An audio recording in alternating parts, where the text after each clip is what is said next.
Gentlemen, welcome back to the Get Bit podcast, the podcast for blurs, nerds, everything in between. You got a fandom, we're going to bring it to you. Except for you, Jerry. You know you did. Anyways, I am your host, HBO canceled television show host Joe Tonello.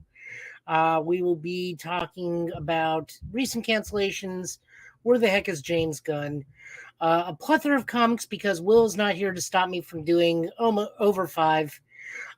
We will be doing some trailer work, discussing the Microsoft event that came out, and the only thing that actually really interested anybody in the Microsoft event, as well as some other bits, news, and some trailers going on. So, first off, we will cover the news as quickly as we can. First and foremost, Superman and Lois finally casted their Lex Luthor.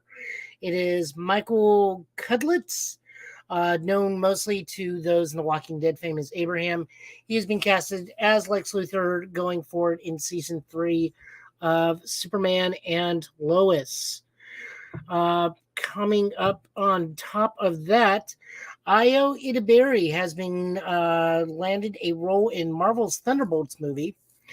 The role is still secret, and if I had to guess anything, she's going to be Meteorite.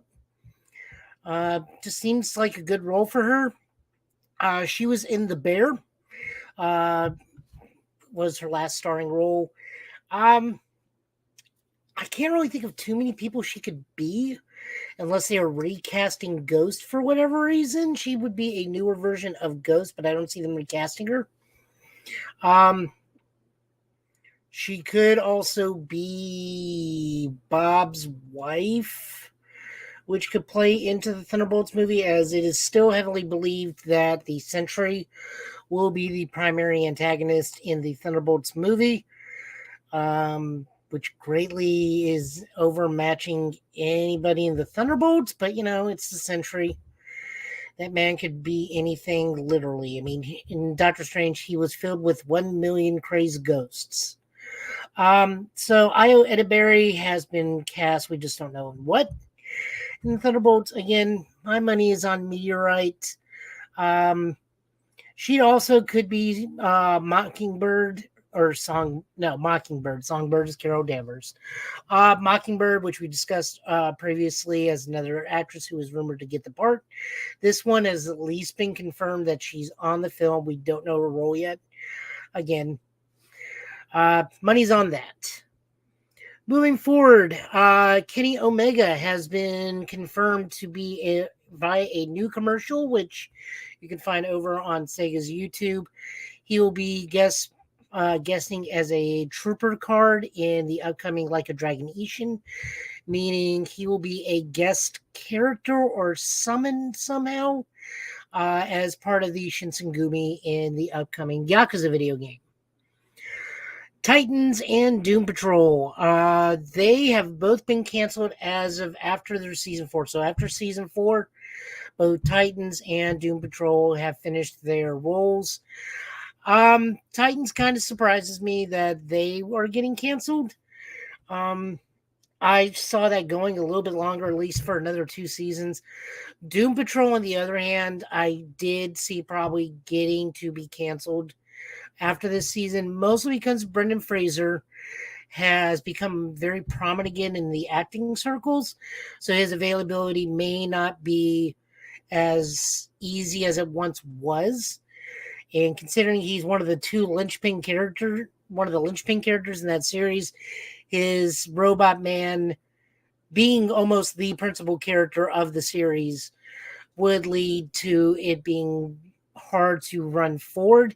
Not that Doom Patrol cannot exist without Robot Man, but because he's the whole point, Doom Patrol is still going, aside from Diane Guerrera, who is still killing it. That woman is one of my favorite actresses. But yeah, moving forward after season 4, Doom Patrol is canceled. Titans is canceled. James Gunn immediately took to Twitter because he knew what kind of backlash this was going to entail, and immediately put out a statement that says his DC Studios was not involved in the cancellation of Titans or Doom Patrol. This was done prior to him and Michael Safran being put in charge of DC. So this came from the what's it called? The Warner Brothers side of things rather than DC Studios.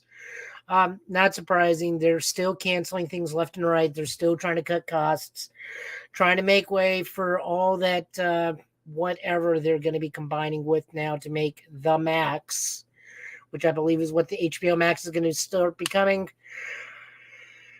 Lord, who's to say on what this is going to be? So, kind of sucks. Titans was one of those shows that was slowly getting better as each season went along, both in character progression, production value, and acting, because season 1 was a little rough, but it righted its ship pretty well in season 2 and continued chugging forward at a pretty even pace. Even though season 3's villain was very inconsistent in competency, but, do with that what you will. I do appreciate that James Gunn immediately got on top of this.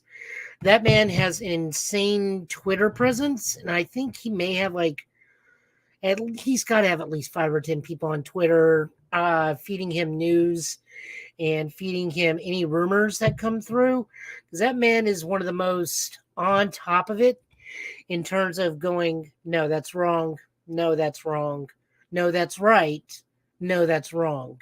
So for him to immediately get out ahead of this Titans and Doom Patrol and just say, no, I had nothing to do with it, pretty good. I enjoy that this man takes his job very, very seriously. Microsoft had an event. As most viewers know, I do not have an Xbox. I am not one for all the pew-pew games because I'm not big into first-person shooters. So I really don't have much love for Xbox, mostly because their Forza Motorsports doesn't have the Top Gear crew, the good Top Gear crew, on it anymore. So I have no reason to play it. But, they did launch something. We'll put a trailer here. Let it run for a little bit. Okay, we're back from this Hi-Fi Rush. Hi-Fi Rush was not only shadow dropped, but comes from a decent degree Shinji Murakami. For those of us, horror master Shinji Murakami. Tokyo Ghostwire, Evil Within 1 and 2. I want to say the early Resident Evils, but, correct me if I'm wrong on that. That's fine. Dropped this fantastic rhythm action game where it's not Crypt of the Necrodance where you have to move to the beat. You get bonuses in both travel and combat by attacking to the beat. They have various instruments and artists. They have also a streamer-friendly soundtrack, which is equally as good. I've been watching the gameplay videos via Maximilian Dude's Twitch. Game is insanely polished for something that was not only not leaked, shadow dropped on the day it came out. It's just one of those things you just don't expect to have this high a quality for something that's $30 and shadow dropped. But the thing, it just looks so much fun. This is one of the very few times I'll say this. I'm actually jealous I don't own an Xbox and that this is an Xbox exclusive because I really want to play this. Other notable things from there was Forza Motorsport is coming back out, being retitled as Forza Motorsport.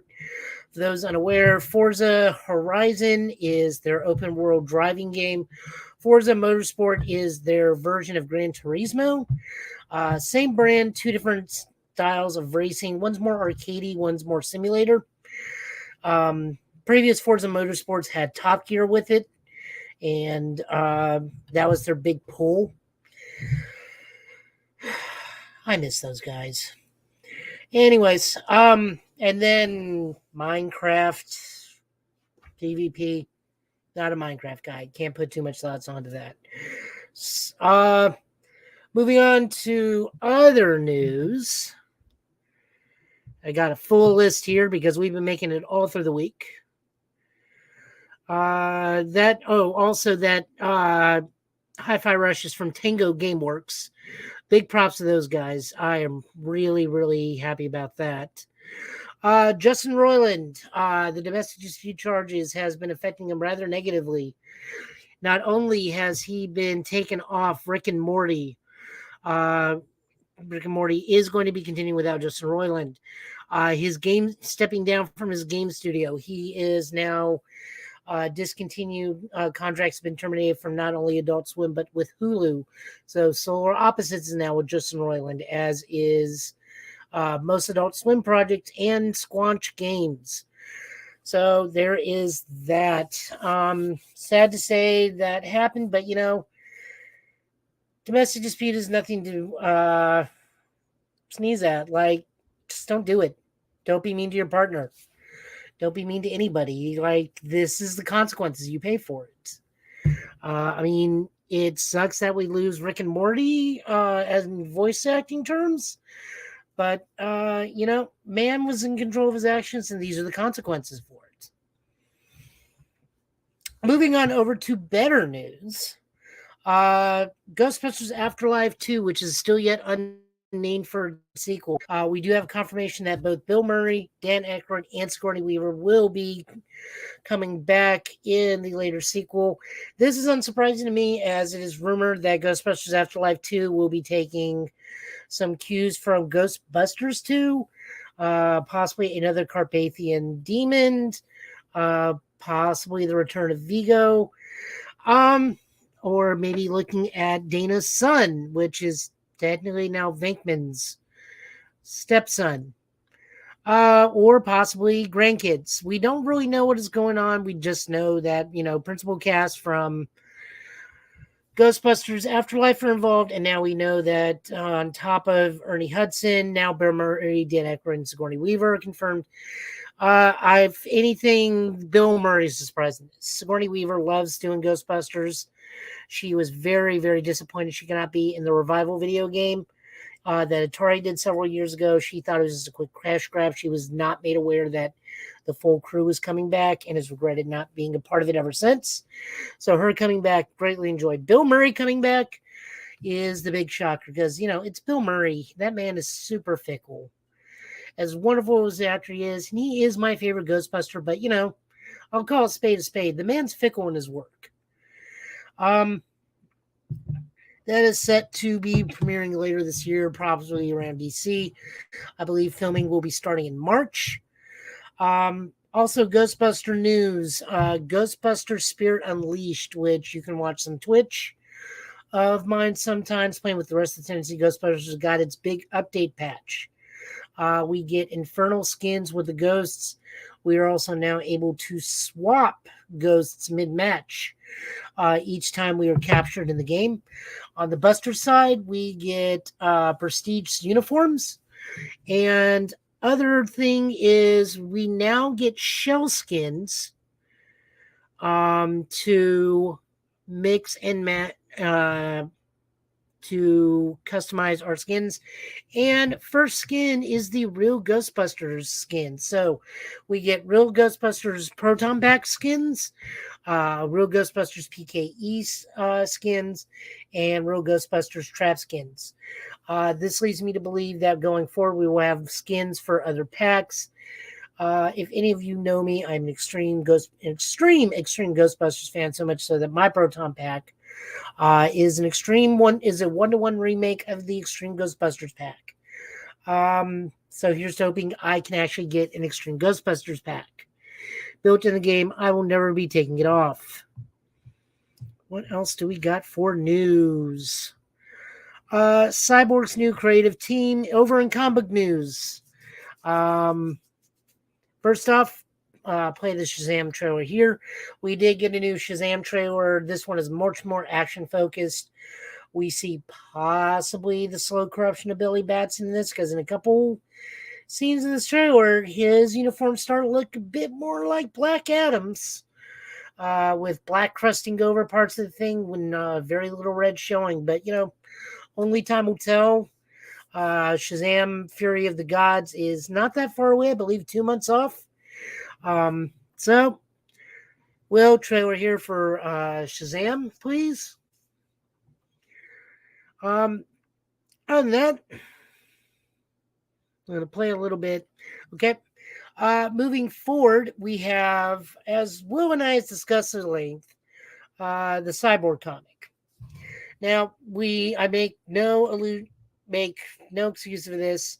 Will and I do not have high hopes for the Cyborg comic, mostly because it's very hard to tell a story with Cyborg. I still believe that the majority of Cyborg's story was told in Marv Wolfman and George Perez's run of New Teen Titans. And then they continuously try to slap him into Justice League, and it just does not work. The only reason they slap him into Justice League is honestly because they rewrote some of Vic's storyline to where he has apocalypse technology. So, I don't like saying this, but the only reason he's on the Justice League because he's a glorified boom tube these days. Even in Young Justice, when he's there, it's mostly for boom tube related things. As was with the season 3 of Young Justice, where he had a larger amount of focus. It was just a lot about being part mother box and mostly a boom tube. So it really has soured me on the character they've treated him in such a way, rather than just letting him be a Titan where he belongs. He doesn't belong in the Justice League. He belongs on the Titans, be they the Teen Titans or the version The Titans, which he will be moving forward in the Dawn of DC line. But he's also getting a new book, which now has its own announced team. So its writer is a new writer called Morgan Hampton, who was a participant in the Milestone Talent Initiative development program. Good for this gentleman. Congrats. You worked your way through some of the hardest comic book writers this side of DC or Marvel. Milestone has turned out fantastic books, great endearing characters. There's not a kid I don't know that doesn't know who Static Shock is. Icon and Rocket are slowly being made aware of the public via Young Justice. Hardware is starting to gain a bit of notoriety. The Blood Syndicate is there, but, they're there.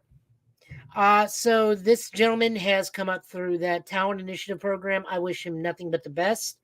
Comic book artwork will be by Tom Rainey. The synopsis for Victor is he's going back, splitting his time between duties in Bloodhaven with the Titans, but will be rolling back home into his home city of Detroit, and dealing with newfound problems that only can be solved the Detroit style way. Also in news, the Green Lantern book has officially been previewed to let us know, hey, it's going. This is going to be written by Jeremy Adams and Zermanico. I'm going to try not to sound too petty because this is the Hal Jordan one. Everyone knows by now I'm not a Hal Jordan fan, but I will read a Green Lantern book in hopes that Kyle or someone else shows up to assist Hal Jordan to make the book bearable. The whole plot premise on that is following the Dark Crisis. The Owens have just pretty much, what's the term I'm looking for here? Isolated, quarantined would be the better thing. Quarantine Earth and the rest of the DC universe, as the majority of the problems seem to spin out of that. As a result, Hal Jordan is looking for the man who is brought this opponent, meaning he's going after Sinestro, which makes no sense to me considering Sinestro had very little to do with this. His Yellow Lantern Corps was just kind of like vanguards to the Great Darkness and Pariah. So I don't know what this book's going to be like. I'm hoping it's better than the last two Green Lantern runs. We have yet to hear what the team for the John Stewart Green Lantern book, which I am looking forward to reading, will be. I hope we get more focus on other lanterns and that the John Stewart book is more of a core book with him leading the core again. Because we've come up with a lot of great new lanterns. Simon Baz has his own personality now as a kind of a war machine type character. Jessica Cruz can now freely bounce back and forth between being a Green Lantern and a Yellow Lantern. That also gives me hope that we could see Sinestro's daughter again as a more prominent role. I've forgotten her name, unfortunately.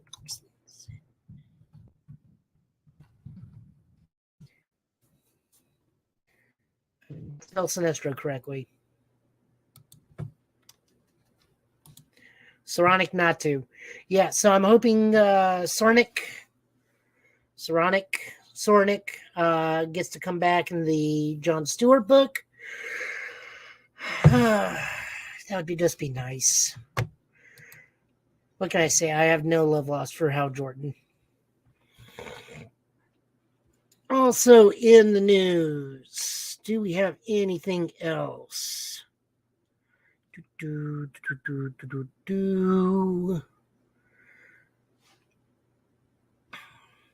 DC Comic Online, Tinga Works. That.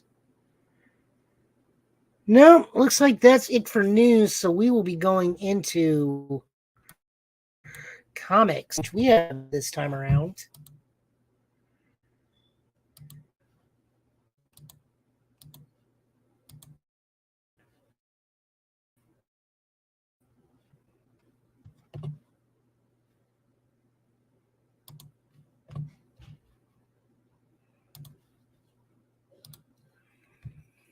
All right, we're starting things off with Dark Web, Amazing Spider-Man number 18.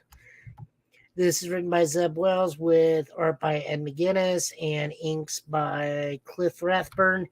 I'm not going to spoil this because this is the penultimate issue to the finale of Dark Web. We will just say with Madeline Pryor's things resolved, Maddie wants to try and give Ben the same opportunity. Things go awry.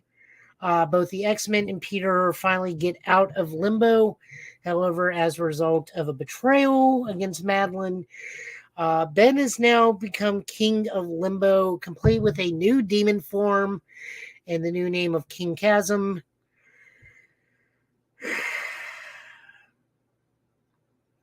There's a reason why I'm dropping this book after Dark Web. I can only hope that the finale will somehow redeem Ben or give Ben a much more stable position in the Spider-Man universe or the Marvel universe going forward. This started off real fun, and it's slowly becoming kind of bad. I think the biggest issue I have with it is that they resolved half the issue in the 3-part tie-in with X-Men, which was fantastic. Like, do not get me wrong. That was absolutely fantastic. But this Spider-Man side, even with Ed McGuinness doing the art, which is a big step up from John Romita Jr., this story will probably be where I jump ship on Spider-Man after this ends, and I will not look back until we get a new artist and a new team. I did see that we may be getting a new artist, but it's maybe too little too late. So we will see what things are like going forward in Spider-Man, maybe every so often, but I will not be actively getting the book after Dark Web. Moving on, we have Sins of Sinister. This is written by Kieran Gillen, art by Lucas Rennick, and a ton of additional guest artists. Also, Brian Valenza. This is the big new X event coming out. This is Sinister's big event. So the gist of this is the direct tie-ins are to this has been Immortal X-Men. Sinister has officially killed the majority of the Quiet Council. They have been resurrected. However, because Sinister has clones of Moira, he has killed a Moira, which resets the universe into the Age of Sinister. Unfortunately for Mr. Sinister, he is a clone, and it looks like something has backfired already for him. And the Age of Sinister may not be the age for this Mr. Sinister.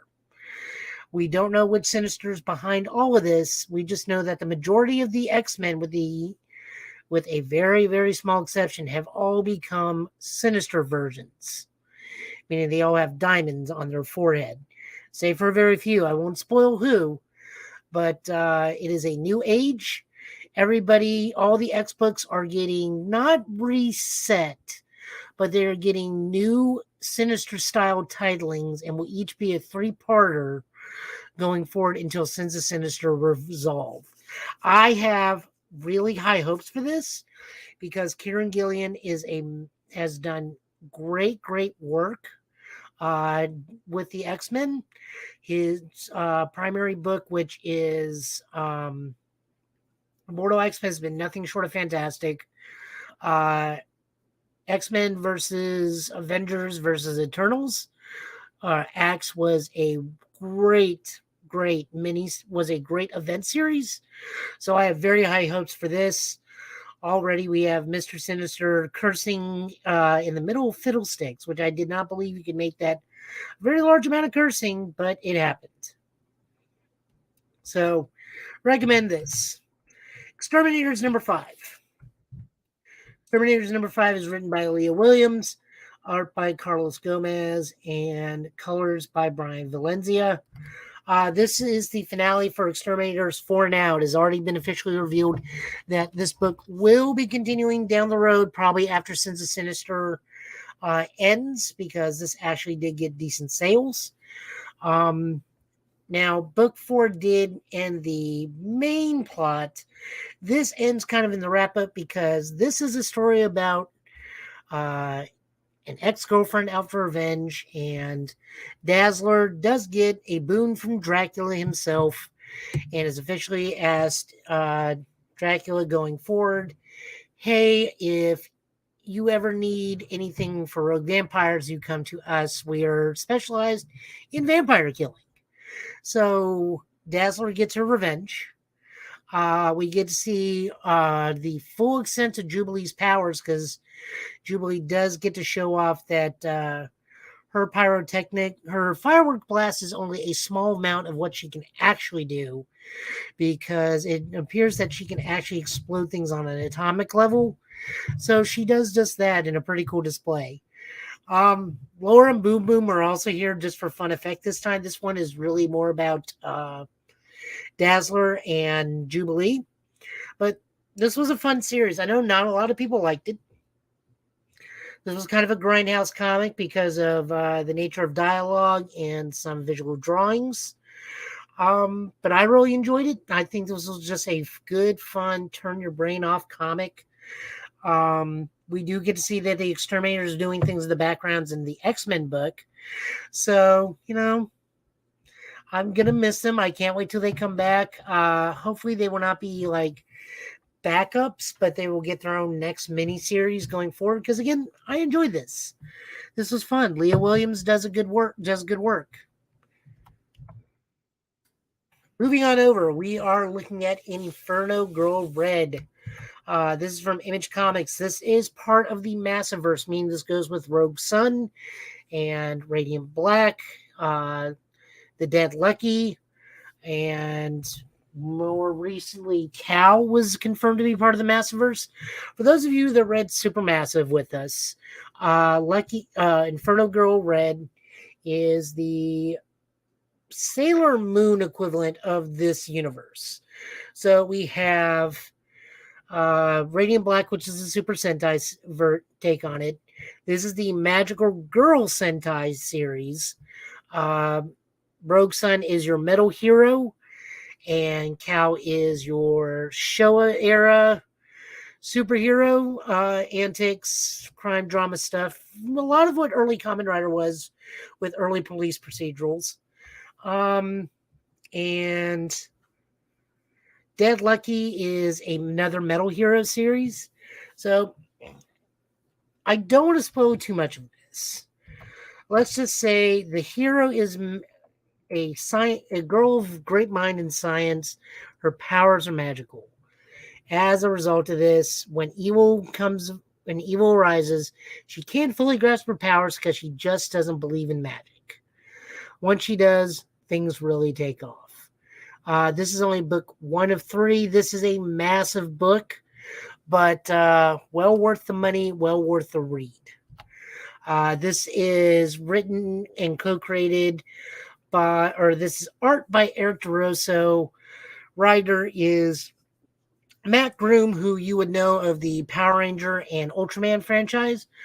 Colors is by Igor Monti. Background assistant by Lorenzo Tometa. Coloring assistant Sabrina Del Grosso.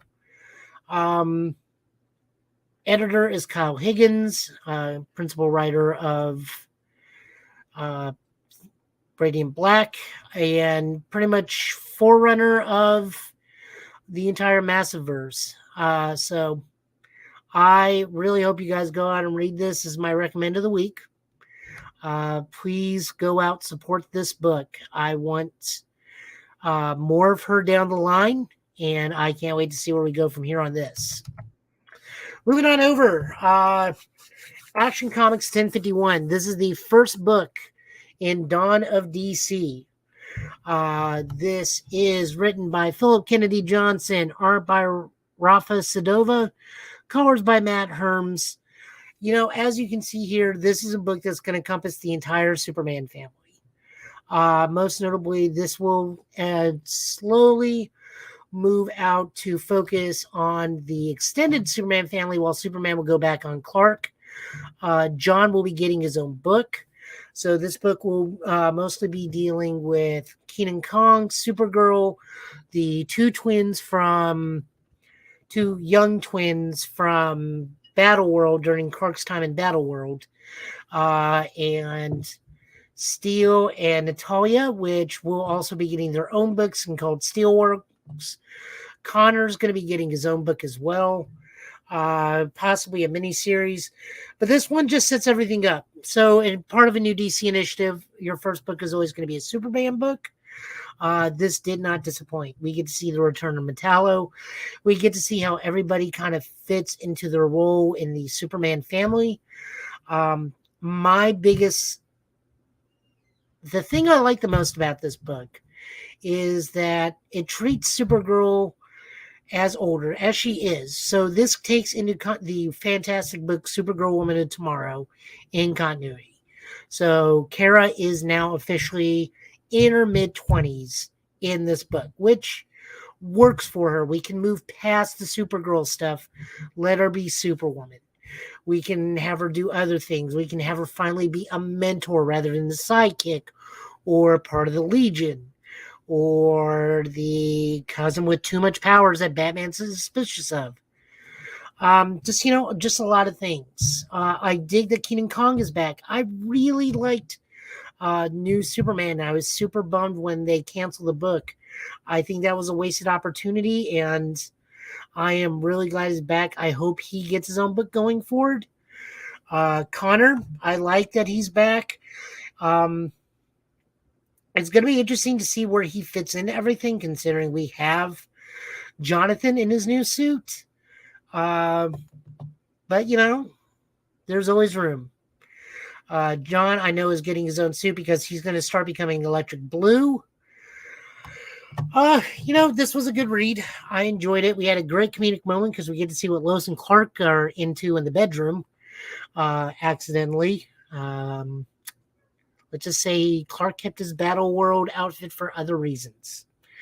Again, we get to see the return of Metallo. Lex Luthor is still a force to be reckoned with, even in jail. And, I don't want to give too much away. Definitely go give this a shot. I will probably be picking this up moving forward because I like the art. I like the writer. I like the artist. I want to see where the rest of the family goes forward. Next up, we have Blue Beetle Graduation. This is 3 of 6.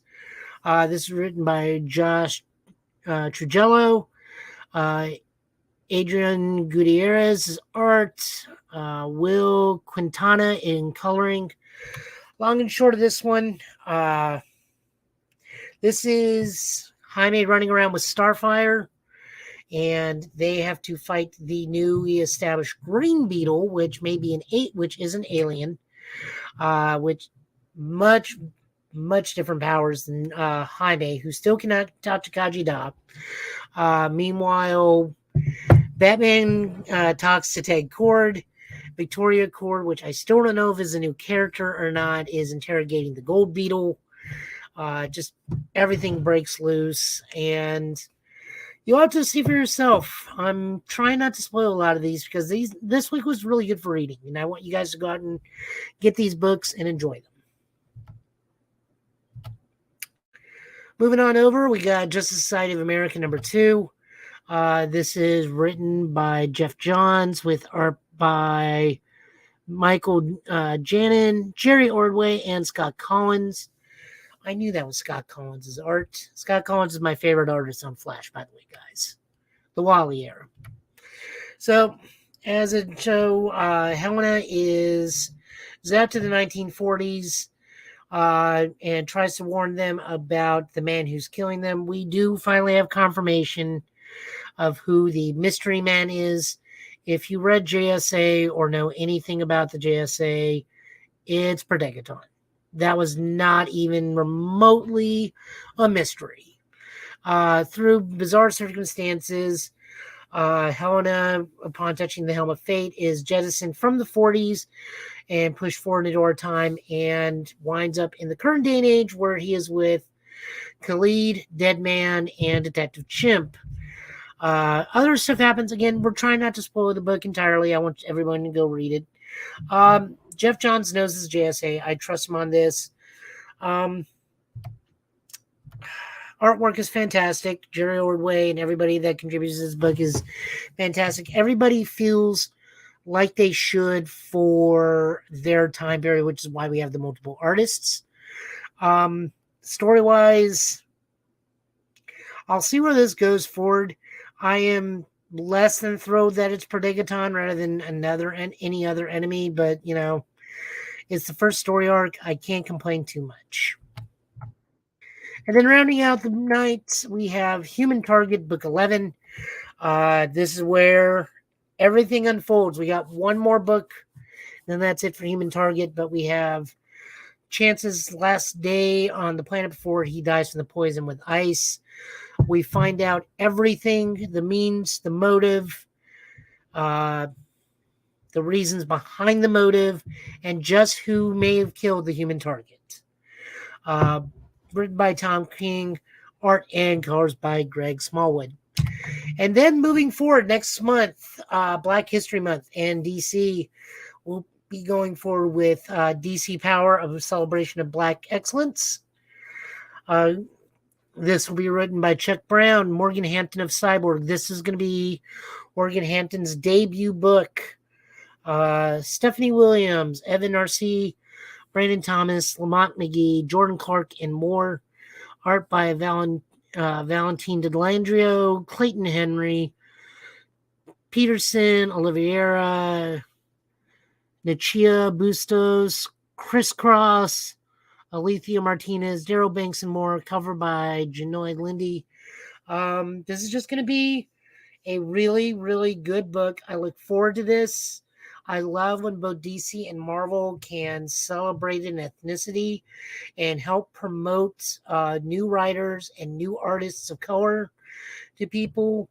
I myself clearly am looking forward to both the Joe Mullen story, the John Stewart story, the Black Lightning story. We'll get our first glimpse of how Morgan Hampton handles Cyborg. I wish him nothing but the best on this. I will definitely be picking this up. This comes out I want to say very soon, possibly next week, or maybe in the month of February, even though next week technically is February, but potato, potato. Um, Looking forward to this. Really, really looking forward to this. Cannot wait.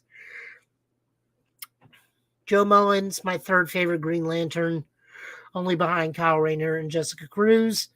If you have not read Far Sector, please go read Far Sector. That is a fantastic book. Guys, that'll do it for Get Bit tonight. I have been Joe. Thank you for being with me on this one. We will be back shortly with Will and everything. And I hope to see you guys soon. Take it easy. You can find me at all the normal stuff. Joe Italian last name on Twitter. Joe Italian last name on Twitch. My YouTube channel, Soul Justice Gaming, which you can see right there. I am putting out Battle Spirit Saga content at the moment for gaming. Working on deck profiles, trying to cover the game. Really enjoying what I'm doing with the game and the community. The community's been really, really nice. Hopefully we'll be able to get video up soon of fights, but that requires me being able to get to places and doing things. As always, as Will always likes to remind everybody, Rex Comic City, they are fantastic to us. Go see all 3 locations. Donaldson, Clarksville, Fort Campbell. Go to the library if you can't get to a comic store. Libraries are cheap. They have every book you'll ever imagine, be it on audio or in physical media version. We just want you guys to please go and support your local library. It is still one of the best sources for books you can ever find. Other than that, you guys take it easy. Hopefully Will and I will be back to tag team next week, and I will see you guys later.